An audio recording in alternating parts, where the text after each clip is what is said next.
Hey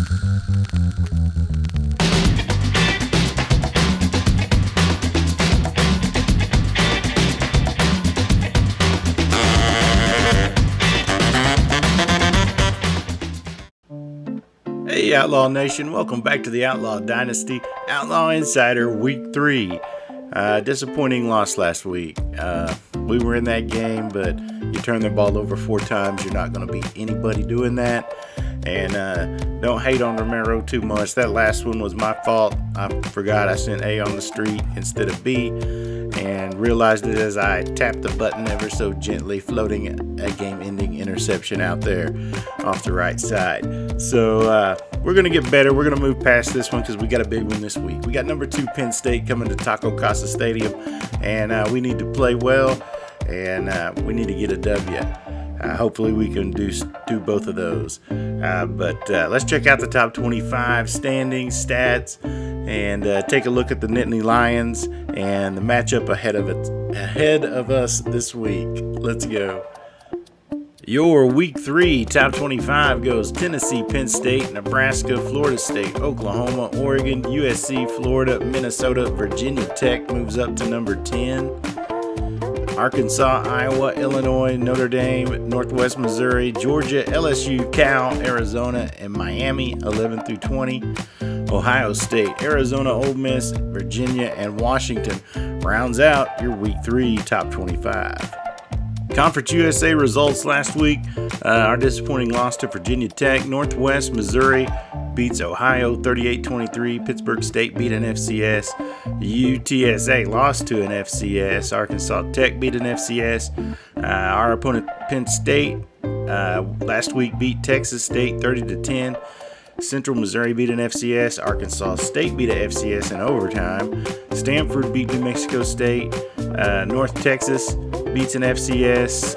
La Tech beats UNLV, and UTEP gets a nice win over Pac-12 opponent Oregon State 24-23. This week, everybody playing a real team and not an FCS. No offense, FCS schools. Penn State at Oklahoma Tech.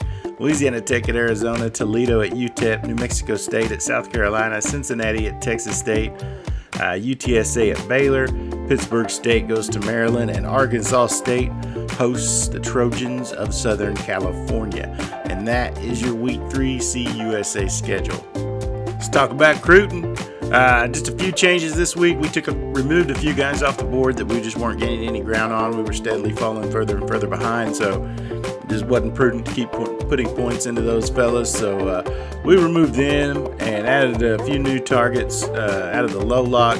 We got Javon Olsen, 79 overall, 5-star wide receiver out of Gatesville. He's not a burner.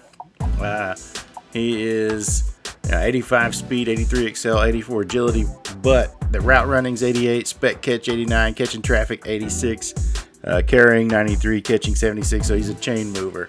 You definitely want guys like that on your roster. Athlete Matthew Sullivan, 4-star, number 39 athlete out of Odessa, Texas.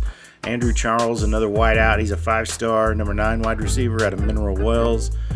Willie Tillman could be moved to linebacker like we'd like to do with our safeties. You never know. A couple more linebackers, but those are your major changes this week. And as always, as we move along in the season and we see movement on the board here, we'll keep you updated and try and keep this program moving forward with better and better players. But that is a quick look at Cruton. So I had a question about sliders and rules, so I figured we'd show those again since we hadn't showed them since the very first week. Everything is on Heisman. Everything is on 7-minute quarters. Game speed normal. I have 0 player minimum speed threshold. I think I started at 5 and then changed it after the first game, but that's the only change I made.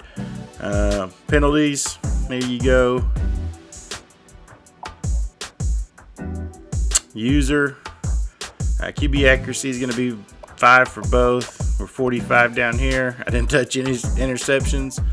And rush defense.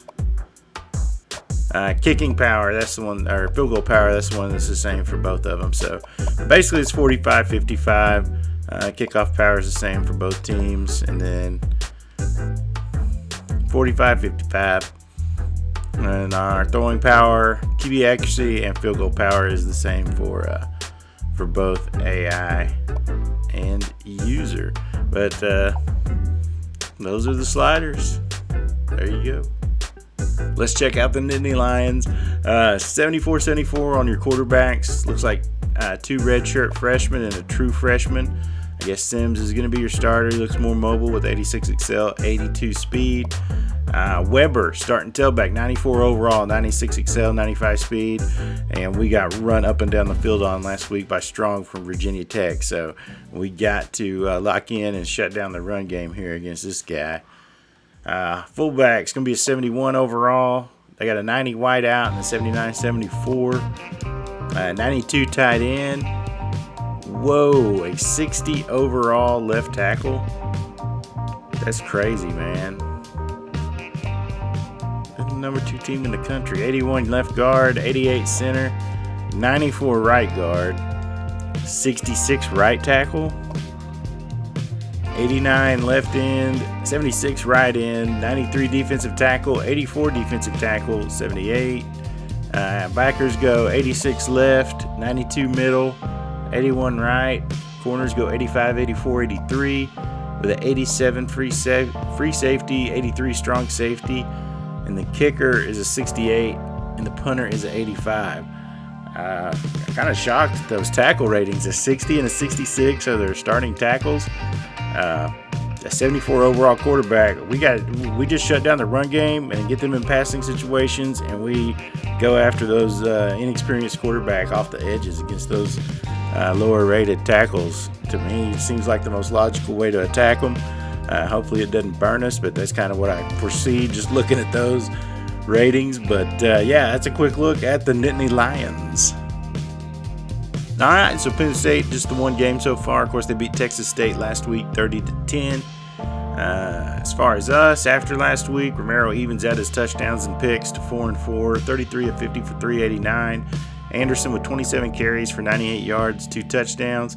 Palmer 8 grabs for 144 and 2 touchdowns.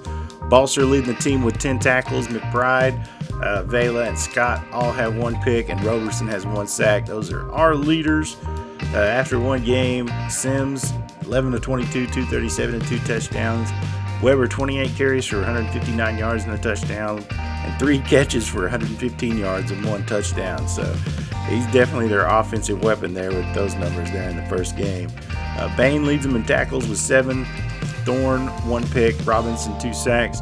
So those are your some of your players to watch there for Penn State during the game. Overall, we got a B+, B, A- for Penn State. Outlaws are up to D+, D+, C-. They're going to lead in all the statistical categories, and strangely enough, we have a better pass defense, 174 yards a game, because we got run up and down the field on last week. But hopefully we can perform a little bit better than we did on the road in Blacksburg last week, and maybe beat up on the Nittany Lions, hopefully. You never know, man. But that's going to be a quick look at the overall matchup.